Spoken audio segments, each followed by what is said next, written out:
préparé la manifestation effectivement au mois de septembre. Puis on s'est dit, allez, il faut qu'on fasse une structure, donc on a fait une ASBL. J'ai mis les statuts en ligne au mois le 6 janvier, je pense, ou le 5.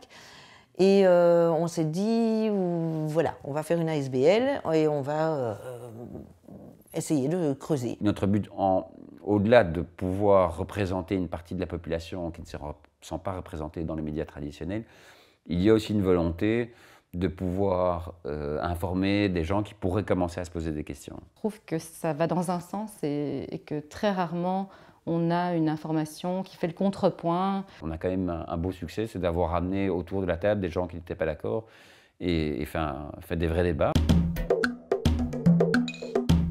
Il y a des groupes de travail, donc, que ce soit sur Signal ou sur Teams ou sur WhatsApp.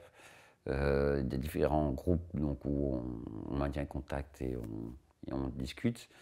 Mais on a une organisation quand même un petit peu organique. On a des réunions de rédaction, donc que ce soit écrite ou audiovisuelle, et on en discute. Pour nous, il faut que le sujet soit clair d'abord. Parfois, des personnes viennent chez nous, il faut voir le nombre de mails qu'on reçoit de personnes qui veulent absolument parler d'un sujet ou d'un autre. Nous, depuis le début, on a dit qu'on voulait parler des vaccins, des traitements, de la démocratie, de nos droits fondamentaux.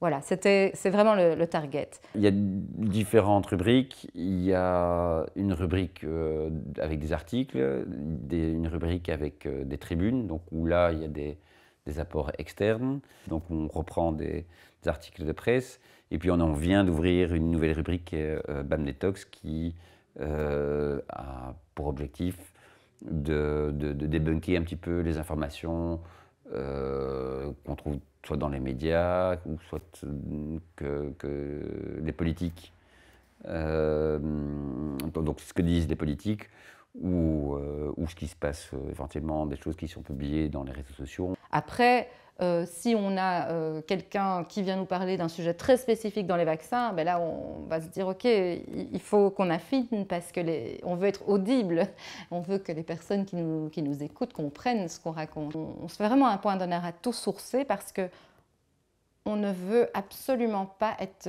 décrédibilisé. Pourquoi? Parce qu'on sait très bien qu'il y a beaucoup d'arguments qui vont dans le contresens de médias alternatifs qui diraient que ah oui, ils sont complotistes. Il y a toute une espèce de vision de dire ah, si ce n'est pas le discours officiel, ce sont des complotistes. Et nous, on ne veut absolument pas se placer dans ce créneau-là parce qu'on ne l'est pas d'abord.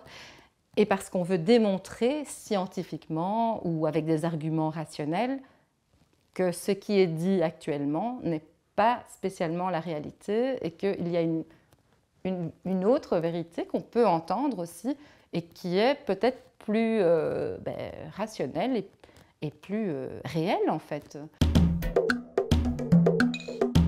C'est un noyau dur d'une dizaine de personnes. Et puis, il y a, je dirais, autour encore 10-20 personnes qui tournent autour. Soit des gens qui nous demandent d'intégrer BAM, ou alors des gens qu'on rencontre et à qui on propose de venir pour voir si ça nous intéresse de venir nous aider, puisqu'on est tout à fait bénévole. Donc voilà, il faut un petit peu aller chercher les gens. Et puis, il y a une série de gens qui sont très, très motivés. On a tous des métiers différents, on est tous un petit peu des cas de figure, je ne sais pas comment on peut dire, différents.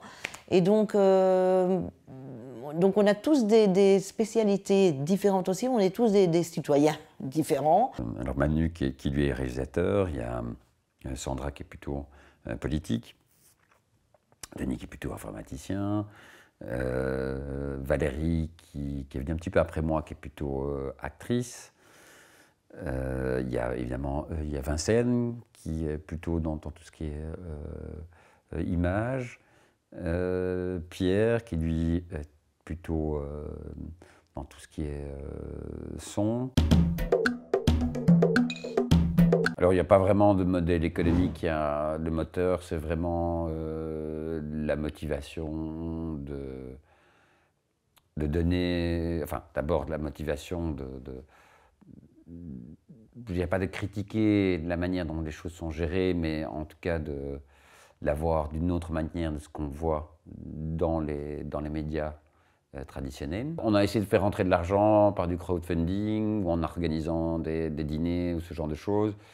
Et donc ça rapporte un petit peu, mais ça permet de couvrir des achats de matériel, de rembourser certains frais ou ce genre de choses, mais sûrement pas de vivre ou de voir l'avenir en grand. Donc ça nous permet de financer des choses sur le court terme, mais rien d'extraordinaire. On se fait aussi un point d'honneur à rester indépendant, donc ça va être compliqué, mais on essaye de vraiment faire attention à qui va nous donner de l'argent, parce qu'on veut rester indépendant et sans conflit d'intérêts. Hein, c'est toujours parce qu'on a l'impression que à partir du moment où on est... Si un jour on devait devenir subsidié, on n'aurait plus la parole libre. Peut-être qu'un jour, ça deviendra une plateforme qui fera des documentaires un peu plus poussés sur d'autres sujets, mais qui ont attrait aux droits fondamentaux, etc.